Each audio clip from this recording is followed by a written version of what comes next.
Hi everyone, in front of me I've got a Blackview Tab 13 and let me share with you how to change date and time on this device.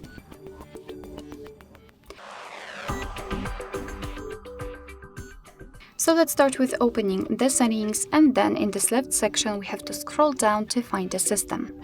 Now let's tap on date and time. And as you can see here, we've got some options which are currently inactive. It is because we are using the automatic time and the time zone. So first of all, we have to tap on this first option and turn it off completely. The same situation with the time zone. Just tap on the switcher and you can right now customize the time zone. So let's start with the date. After tapping on it, you can pick it from this calendar, not clock. Simply tap on it and confirm it with OK. The same situation with the time, but this time you can pick it from the clock. Let's confirm it. And as you can see, it will be immediately applied. In the same situation with the time zone, just tap on it and tap on the region. Right here, you can either scroll in this list or type the name of the region you want to use, and after finding, simply tap. As you can see, it will be immediately applied. And of course, be aware that after changing the time zone, the time will also change according to it.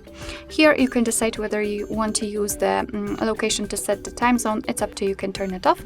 And here, the time format. Currently, we are using the 24-hour one. You can use 12-hour format just by turning off this option. Of course, you can use local default just by tapping on this switcher here. So this is the manual customization of date and time. Of course, you can go back to all previous settings just by tapping on proper switchers. So for example, this one, and also the either network provided time or GPS provided time. It's up to you. Alright, so that'll be all. Thank you so much for watching. I hope that this video was helpful, and if it was, please hit the subscribe button and leave the thumbs up.